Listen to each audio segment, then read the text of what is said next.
the spirit, nor can memory truly be frozen in the shrines that men erect.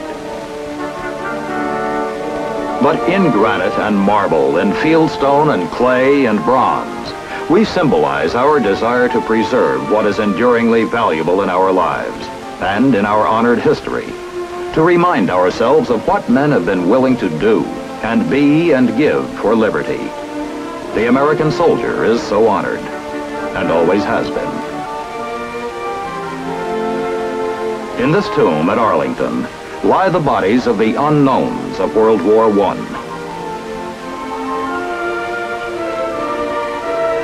World War II, and Korea. Symbols of all the heroes who fell in the wars of the nation's maturity. Their memory, and the memory of all their brothers in arms before them, are enshrined in a chain of tribute which stretches back across the developing story of the United States. Back to the beginning of the nation. And of the army which has fought to preserve it.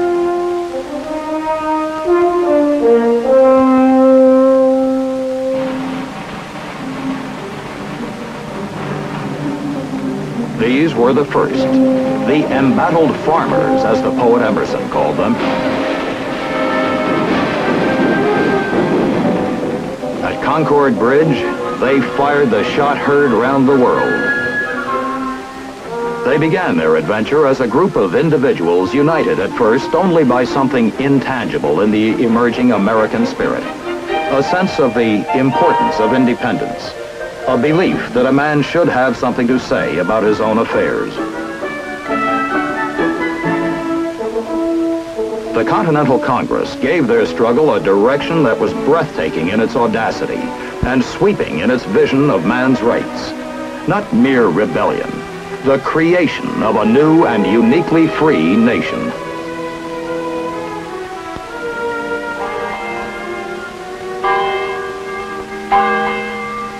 Destiny provided a leader to match the peril and need of the time, and under him, through 8 years haunted with incredible hardship, were shaped the victories of Trenton and Saratoga, and finally, of Yorktown.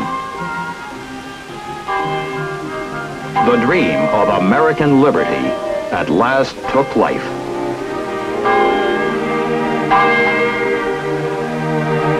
A constitutional bedrock of political morality and religious freedom gave this dream a base, an anchor for the soaring aspirations of generations to come.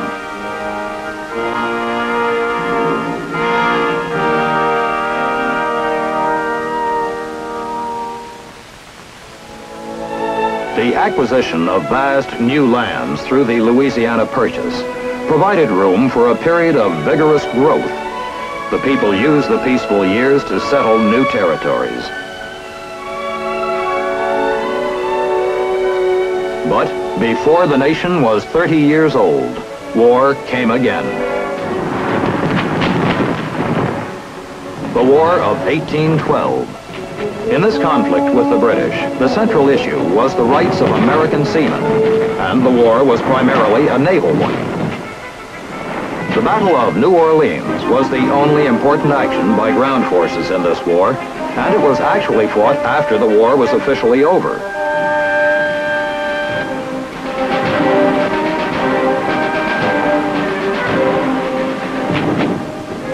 Here, the Army learned more about military tactics. The nation learned something about its need for a professional army to stand ready against attack. And the attacking forces learned the folly of underestimating the stubborn resourcefulness of men defending their freedom.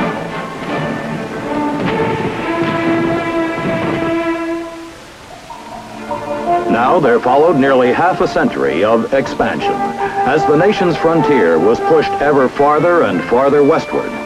In retrospect, the simple confidence of those pioneers in the face of the hardships, uncertainties, and dangers which lay before them is amazing.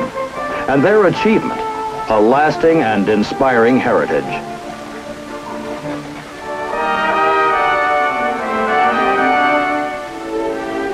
Americans had begun the work of making a continental United States a reality.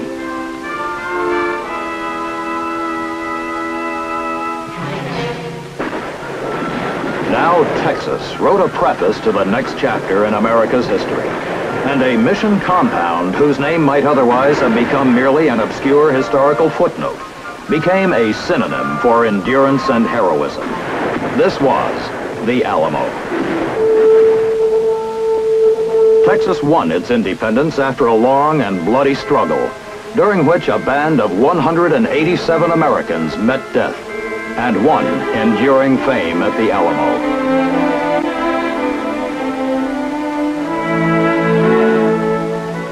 The frontiers expanded, and the flow of the nation's commerce grew.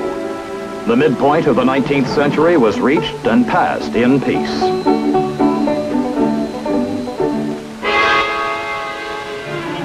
But as the late 1850s approached, a storm of violent opinion was building, which would threaten the very unity of the nation.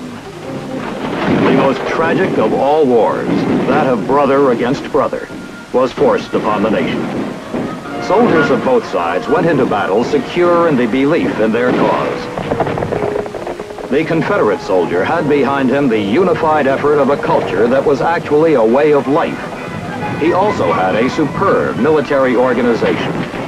Perhaps more than these, he had a hot, defiant pride, a formidable confidence that he would win. He fought with a magnificence that did him high credit, and in the end, it was not his spirit or skill, but his resources that failed him. The Union Army suffered at first from overconfidence and a lack of unity, but in the refining fire of combat, these were done away, and by mid-war, the Union soldier emerged as one of the most effective fighters in military history.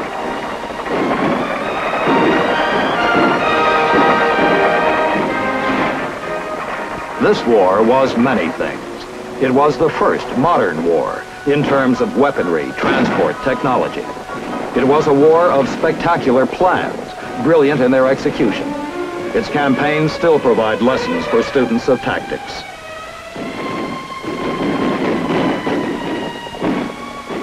In human terms, the war was a national tragedy.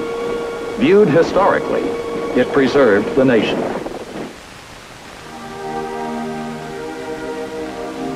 Today, a battlefield like Gettysburg becomes a many-acred national shrine where silence and memory command the ground so torn by the fury of shot and shell a century ago.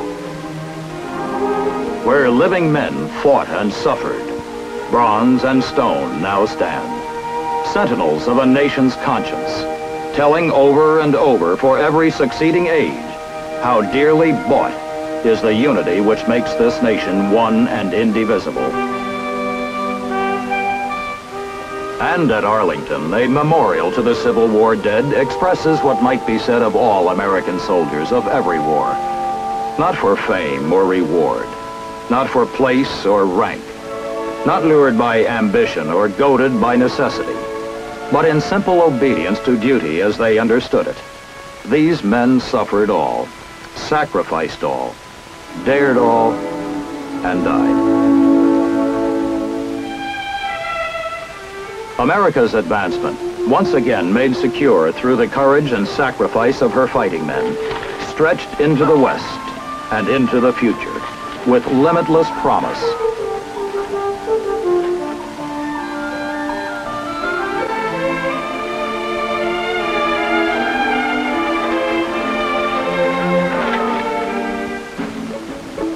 The two great oceans were to be linked.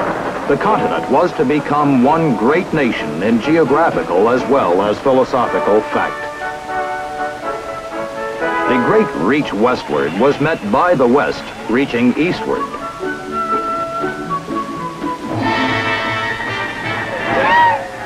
All this did not, however, go unopposed.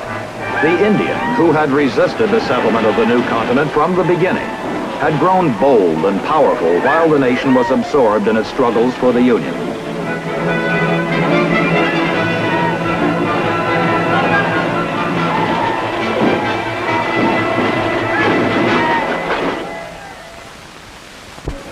To the soldier fell the task of bringing safety to the Great West. It was a harsh assignment. The Army's Western forces totaled only some 10,000 men, scattered widely across the vast plains.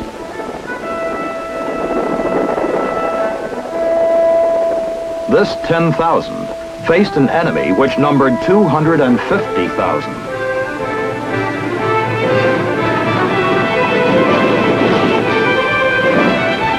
He did more than his duty, wrote one Army general of this soldier of the West.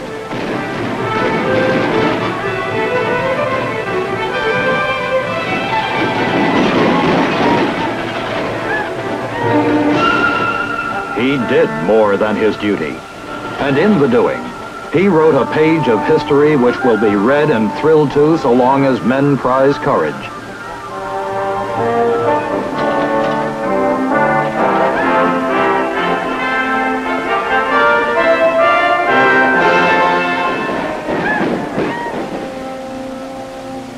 Still, much of the time, as always, the soldier's duty was carried out unheralded, in tedium, hardship, and isolation, unrelieved by the excitement of combat action.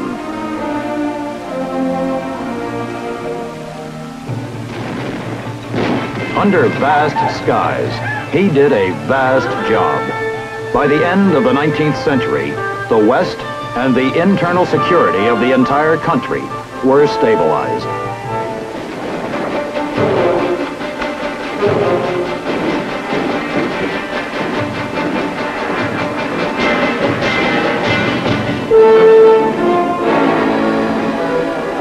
From ocean to ocean, the American nation stretched, strong and free.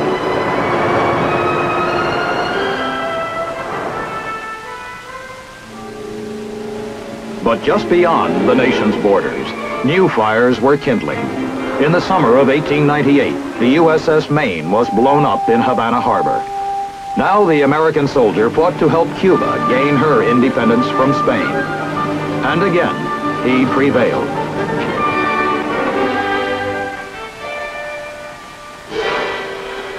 The beginning of the new century brought rumblings of a much greater challenge and much farther from our shores. America hoped to remain uninvolved, but that was not to be.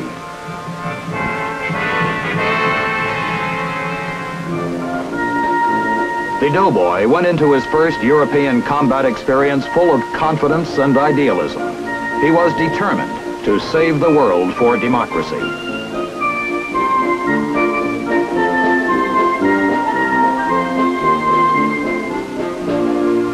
It was an agonizing war of stalemate and negligible gains of ground bitterly fought for.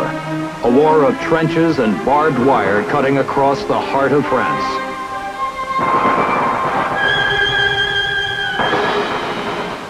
New weapons brought to the battlefield a deadliness never known before.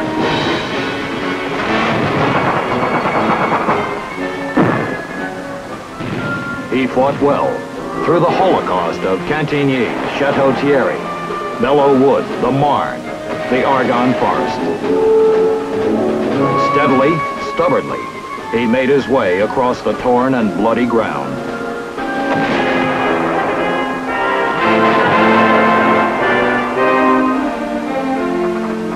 He turned the tide of battle. The price he willingly paid won him victory and an immortal place in the memory of generations of soldiers yet to come. Now came years of burgeoning industrial power, of swift development spurred at first by the belief that the war just ended had in fact ended all war. Within 2 decades, however, this industrial might would be desperately needed. By the late 1930s, America could not mistake the shape of things to come.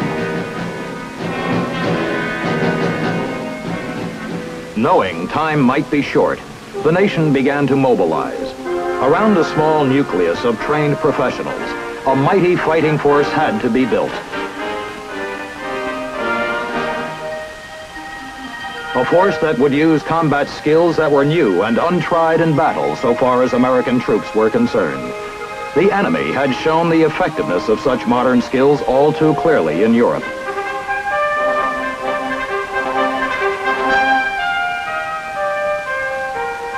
By December of 1941, all time for preparation had run out.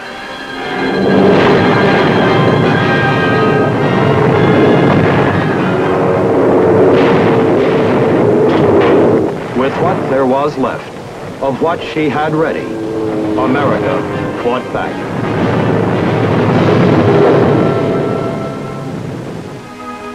For some, whose stubborn resistance had bought priceless time for their country, the months ahead, in captivity, would sorely test their fortitude, their moral stamina, and their faith in the ultimate victory of their free nation. History would record that they had that fortitude, that stamina and faith, and that their faith was justified. History would record, too, how their comrades in arms devised and put into practice techniques of assault that had not been in the book, until the necessities of a global purpose called forth the needed answers.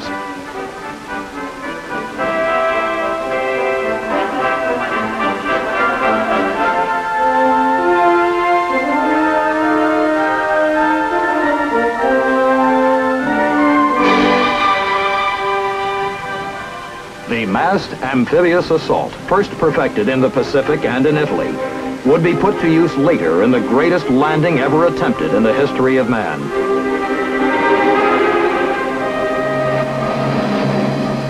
D-Day, the 6th of June, 1944.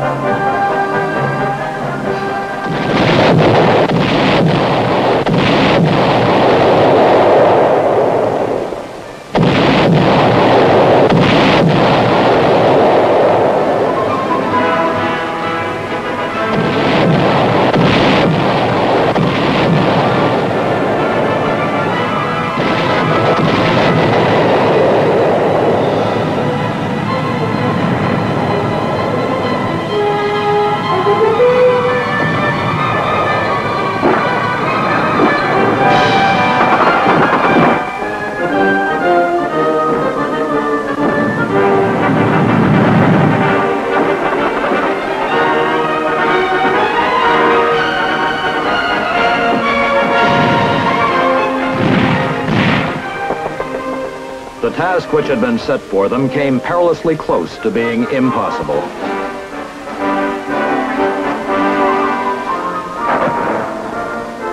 Somehow, they accomplished it.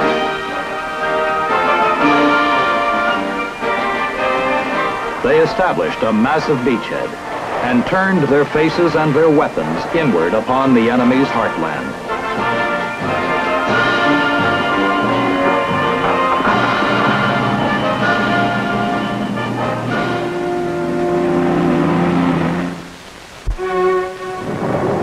Sometimes slowly, foot by foot. Sometimes swiftly, mile on mile, they pressed forward, with the total force of America's now hugely expanded productive capacity behind them.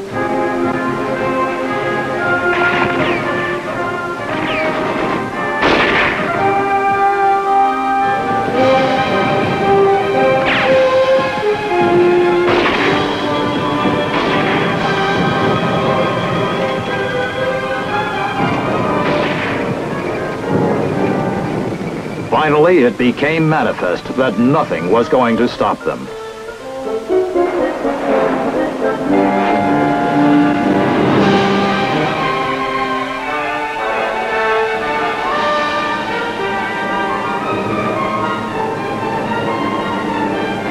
There came a time at last when the inevitability of the war's outcome became clear, even to the determined and resourceful enemy.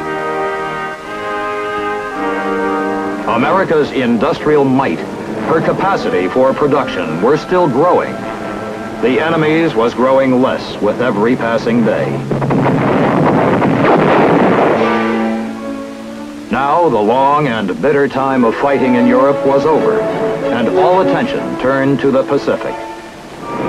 Intensified effort from the air reflected our wish to avoid the cruelly costly prospect of a land invasion of Japan.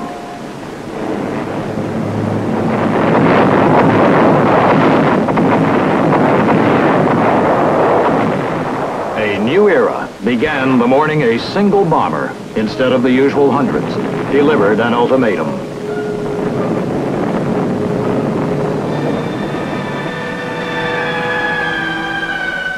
On board the battleship Missouri, General Douglas MacArthur accepted the surrender. World War II was at an end.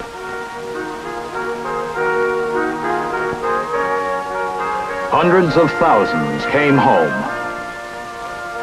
A great many others did not. And on far beaches lay rusting reminders of flame and bitter violence. Time and the sea would erase them, but the nation's debt to the men who brought them there would remain. The growing complexity of warfare brought changes in the Army. The variety of skills and specialties needed to support its overall mission grew, and its men kept pace with this dramatic growth. The days when a soldier needed only to keep his eyes and ears open, his mouth shut, and his rifle clean were long and permanently gone.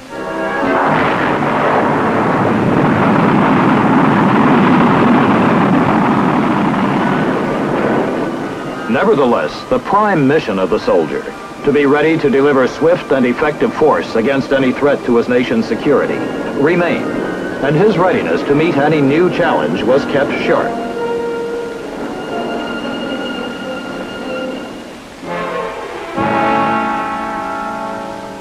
In June of 1950, from among the beautiful peaks and valleys of Korea, the new challenge came, and the response was unequivocal.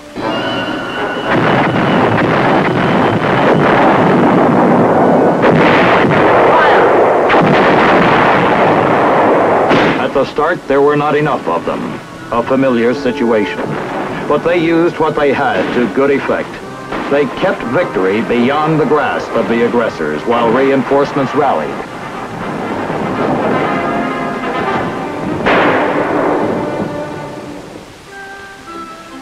In the United States, the citizen, as always, came through. By the tens of thousands, he shouldered the responsibility for doing his part in maintaining the freedom he'd been born into.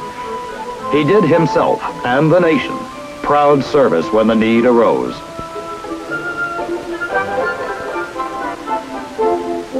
He learned what he had to learn.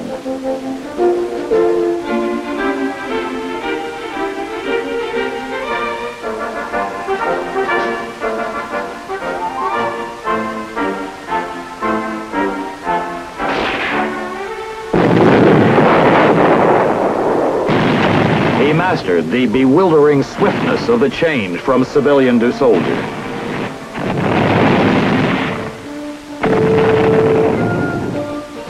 He gained the pride that comes to a group of individuals when, through hard work, they become an effective, smoothly coordinated team. In Korea, after a year of swift seesaw movement, the fighting settled into a stalemate. Constant patrolling, endless fighting over the same bits of battered earth. These taxed the soldier's endurance. Still, he kept at his job, to convince the enemy that he could not win.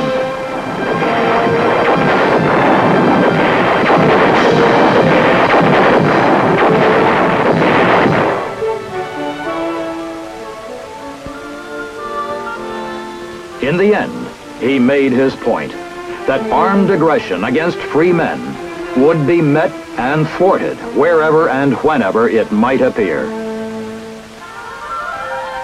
By the late 1950s, the soldiers' training was more widely varied than ever before in history.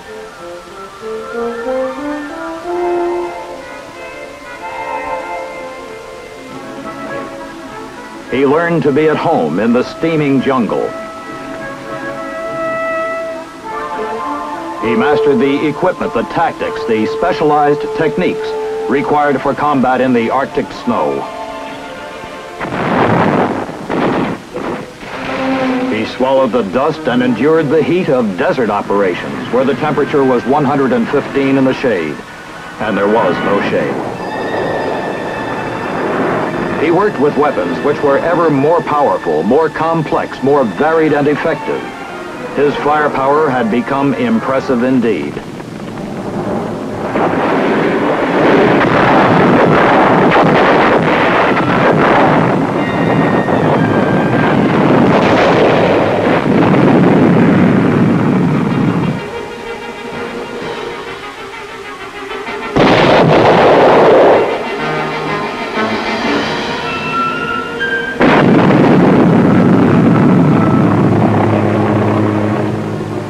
Today, there are new challenges to be faced. Since the time of the Minutemen at Concord Bridge, much has changed. The tools, the technology, the mobility and firepower wielded by the soldier of today would seem fantastic to men who went into battle armed only with flintlocks and a stubborn dream. Much has changed, but much remains the same. Flintlocks have become museum pieces, but the dream of the men who bore them still animates their counterparts in the 20th century. The times have changed. The determination of free men to remain free has not.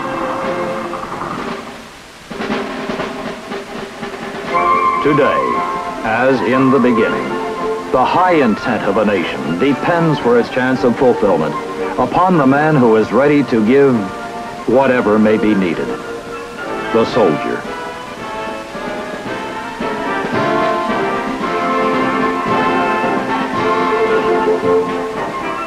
He is worthy, today as then, of the grateful tribute of his people, because he is, today as then, ready.